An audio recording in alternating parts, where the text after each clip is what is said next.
Hello, everyone. This is welcome to the Your Mark on the World show. I'm your host, Devin Thorpe, and we're producing this episode for GoodCrowd.info, and we're excited to have with us today Adam Vanderbush, who is the Chief Marketing Officer for EquityNet.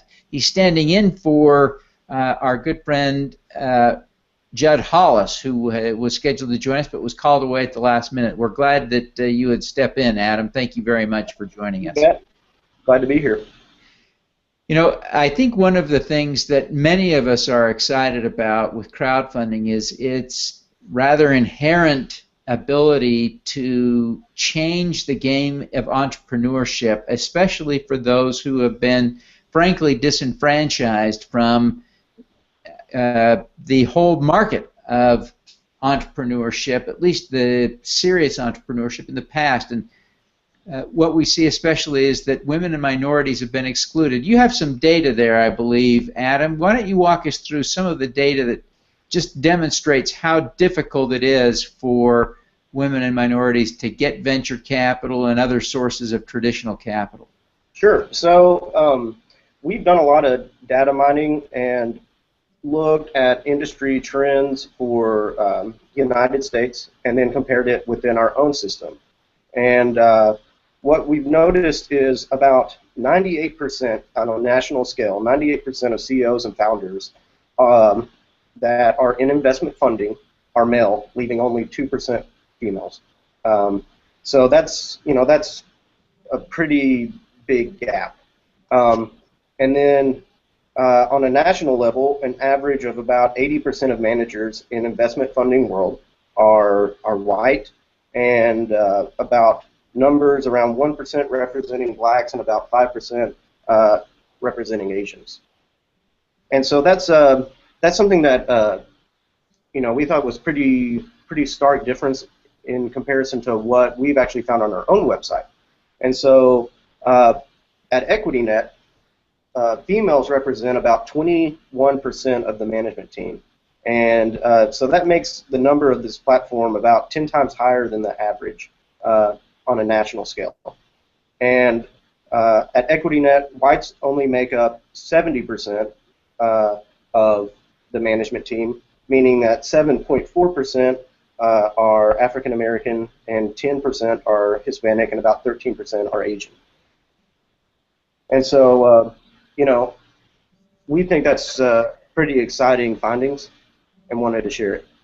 Well, it is exciting to see, and I think it is for other crowdfunding sites as well, but it's great to have the data from EquityNet because that's such a definitive measure that you've now created.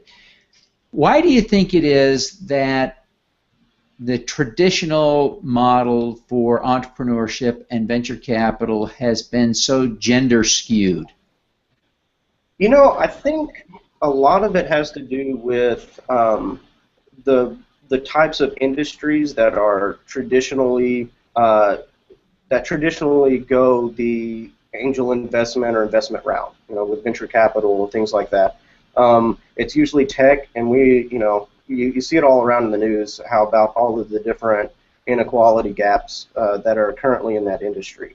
And I think something that's really interesting about maybe our own system affects it maybe differently than some of our competitors is that we're mass market, and so we accept anyone. We can take a coffee shop from downtown to a biofuel company. So there's a lot of different there's a lot more opportunities, but I think a lot of it also just has to do with capital being available for the first time in a lot of regions that weren't conducive in the past. Now, I think it's really it's a democratization of it. So what do you think well, let me ask you this. What is EquityNet doing specifically and intentionally to increase the diversity of the investor or the invested population, the entrepreneurs? What are you doing to attract women and minorities? I think it's that I think it really comes down to us just, having a very open mind, open doors. We really accept almost all types of companies as long as they're not, have a history of fraud. We really accept anything, and we let the investors decide what they want to invest in. We don't curate near as much, and instead use analytical tools that overlook a lot of biases that might come across from a human actually curating the deals. We let the software do it. And so software doesn't have a stereotype in mind. It doesn't have a bias. Right. It just looks at the data you tell it to look at. Mm-hmm. Yeah, and so I think that's a really good consequence of using our platform. So give us some idea of what your platform is doing in terms of searching and sorting and screening, so that as investors get on the site, what's being filtered out, what's being presented to them? Definitely.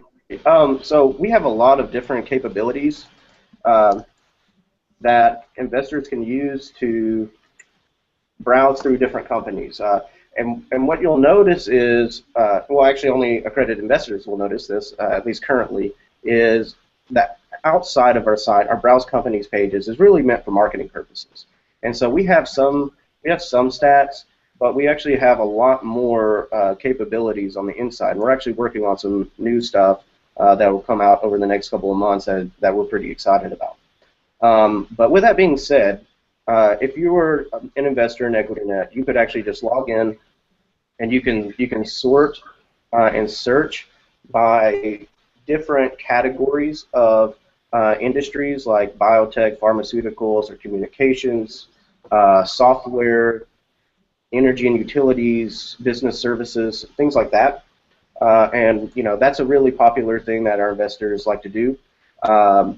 We also sort by how much money they're looking to raise, how much they've, what percentage they've currently raised, the amount of revenue they made projected for this year, for the current business year, and then the valuation of the business. And these are all really common things, because what we've noticed is that, and after talking to a lot of investors as well, is there's all kinds of different criteria that they want to use. And once they have what works for them, then they just do that. And a new capability that we're building in the very near future is that they can actually have their saved searches and then just have that, and we'll curate those deals as they come in. Well, it is interesting to see the impact that this is already having on women. There's a certain irony, of course, here. A couple of white guys sitting around talking about the wonders of crowdfunding's enhancement of diversity in this space, but it is exciting to see how this is beginning to level the playing field. What more do you think that the crowdfunding community can and should be doing to enhance opportunities for women and minorities? That's a good question. I think there's a lot of things that people can probably do to increase that. I don't know so much about what the industry can be doing as a whole. What I think that we've focused on is just to take out the human element from all of these different interactions, and take out all the biases. And I think we think this is the best solution, especially as the population grows.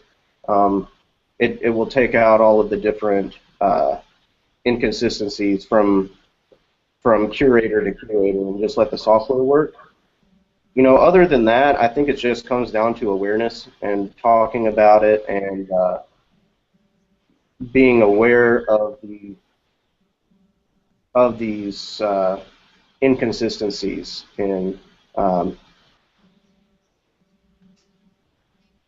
yeah. Yeah. It makes a lot of sense, and there are some tremendous opportunities, it seems, to increase the participation of women and minorities in the entrepreneurial world, and that has the potential, I think, to really change the economic situation in our country, to really redefine the ecosystem in a way that is much more inclusive.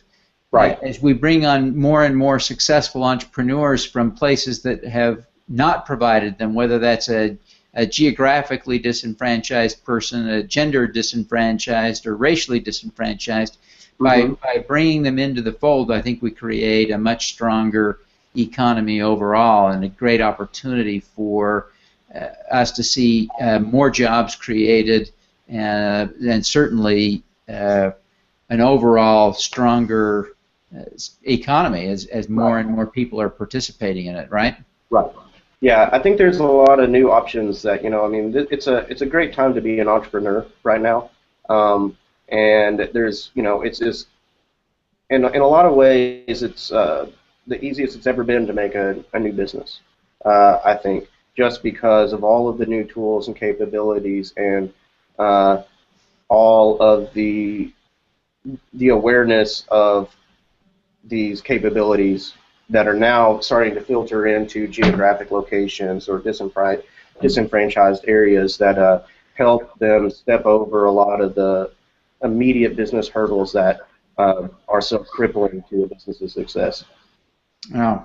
Well, Adam, I really appreciate you taking the time to be with us today. Why don't you tell people how they can engage with you, especially those women and minorities who may be listening, so that they can get a sense of how they can participate in the new trends and growth here? Yeah, definitely. We're EquityNet.com. That's the best place to learn about us. We have a pretty active social channels as well. You can find us on Twitter at EquityNet, and you can find me at Commander Evander. That's my personal handle, but I use that a decent amount. Other than that, I think just the website would be the best place to go, and we have a lot of educational resources, like our crowdfunding resources that we just put up, and then our blog has a lot of helpful articles that could get people to a good start. Fantastic. Well, again, I really appreciate you taking the time to be with us, Adam, and wish you success in your efforts to see that more people have access to the capital they need to grow their businesses. Yeah, you bet. Thanks, Devin. All righty. Let's do some good.